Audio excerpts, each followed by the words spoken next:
Hello, Hofstra fans, and welcome to another WB Mason Coaches Report with head coach of Hofstra Wrestling, Dennis Papadatos. Good morning, Coach. How's it going today? Doing good. Just trying to get back into a short week, right? Yeah, Cover last definitely, week, short week. definitely a short week this week. You guys are coming off of 2-0 weekend in Washington D.C. this past Sunday. Let's start off with the first match, 10 a.m. duel against Duke. Wins in 6 weight classes, including a forfeit at 165. Helped you guys to a 25-19 win over the Blue Devils. What'd you see from the guys in that one? Yeah, they forfeited 65, but I mean they were forfeiting to two-time national qualifier Ricky Stam, who looking at who they had and we were favored in the match anyway. So even if we wrestle that match and we win and don't pin, we still win the duel. So it just made life a little easier because now we didn't have to stress over it, right? So Right. I don't know what happened. They probably got banged up the day before because they wrestled the day before and didn't forfeit. So someone probably got hurt along the way. Yeah, I think it was Drexel and Maryland that Yes. So, but we were favored in that match anyway that they forfeited to us. So it is what it is. I thought the guys,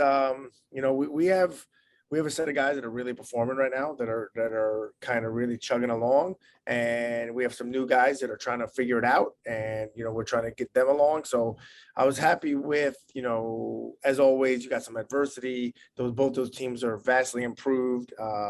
Like Duke's already beat Northern Illinois, who was ranked in the top 25. They beat Drexel the day before. They had an interesting match against Maryland. They were winning, and then it looked like they were on the way to really controlling Maryland, and then lost it at the end. And then they lost to us. So I'm sure they're probably not in a super happy place. But we performed. We needed some situations out of guys. And I'll be honest, we're still not where we need to be. And we left some points on the table. I was expecting Charles to get a major, and he didn't. I was expecting Trey to get a major, and he didn't. Not those guys are still doing a good job. Just saying we had some things that we left off, and we still found a way to win when we weren't fully optimal. So it was a good day. ACC, Duke, big time athletic department. It's always a good win. But we feel like we're pretty good, even when we're not at full strength. We're pretty good. So, I'm happy with it, but trying to put it behind me and look on to the next. Yeah, exactly. You're happy with the result and you want to fine tune some things moving into this week. And then you followed it up with a 27-13 win over American, 13 wins in 7 weight classes against the Eagles. How did it feel getting the first conference win of the season on the road? It felt good. They're vastly improved fast. The coach there was the coach at Stanford for I don't know how many years, coached how many All-Americans, coached the national champ the year before. And the only reason he left Stanford is because Stanford dropped wrestling, right? He didn't have a job anymore. He got the American job, and then Stanford was reinstated and they got a new coach. It was like a whole weird situation. So, and his impact is obvious, very immediate, because some of the guys are the same guys as last year, and they're vastly improved. So, they were much better than we expected 3 months ago. I realized it about a week or so ago. I started looking at the matchups and said, wow, these guys are getting much better. Same thing with Duke. It was good. Some tough matches. Stam and Fitzpatrick at 65. They both qualified. They're the same kid, man. So of course it's going to go to double overtime. Some interesting calls, reviews. We won a big review in overtime. I was happy about it. I knew it was close. I knew I was right. I was like, he wasn't there for 4 seconds. There's no way. But I thought it was going to be too close. And the way the camera was, I'm like, I don't think he's going to overturn it though, because I don't think he's going to have enough evidence to prove that I was right. But I'm pretty sure I saw it correctly. So weird, but I guess I was more right than I realized, and he overturned it, and then we won in double overtime.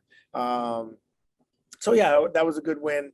Good win for Ricky and some other guys, and bonus points. And Joe McGinty and Justin Hoyle have been wrestling great. Hard, chasing extra bonus points. McGinty's win against Duke won us the duel. The way he did it, how he transpired, how he persevered through hard situations, down early, getting bullied, turned it around, put the pressure on, got the kid tired, put his back against the corner, found, he found two back with 3 seconds left. He scored 2 back points to put in overtime and then scored the overtime takedown, and he was down by 4 before that. So very, very impressed and proud of him. I was very, those situations like Ricky's match and Joe's match there and Hall chasing points and they made the whole weekend, right? They made the whole weekend. On some of the lows, we were kind of like, because some of those highs felt very rewarding. So it was a good, good weekend. Yeah, absolutely. It looked like a good weekend, good competitive weekend on the mat. And also quick congratulations to Ross getting him back out on the mat first time since he picked up that tech fall to end the American match. So good on you, Ross. Good job. Good job, Ross. Glad to have him back. Yeah, we're glad to see him back out there. Yeah, glad to see Ross back. Yeah, absolutely. And then Thursday, another EIWA duel on the road at Brown. They didn't compete last year, and this is their first time competing in a year. Yeah. The Ivy, COVID, and all that. They're 1-2 on the year. They got some guys that can compete, but from a coach's perspective, what do you see from Brown out there? Yeah, they shut out Bellarmine and they lost to Purdue. Purdue's very right, I believe. Purdue's very good. They had a good showing last weekend at a tournament and at the Bearcat, the Binghamton Open. They wrestled well. They're definitely better than they were, 2 years ago as well. They got a young team with some good recruits that are kind of finding their way. So they just hired a new assistant coach. It's a 2-time NCAA champ. So they got some excitement going on in their program. As I always say, we're going to come do what we do, right? And we're going to bring who we need to bring, and we're going to come do what we need to do. They're in the IWA, so they're in their way. So, I've learned, and I was talking to Emily, the volleyball coach, before this. It is so hard to win at this level. So many times when you think you're going to beat somebody, you got to appreciate it.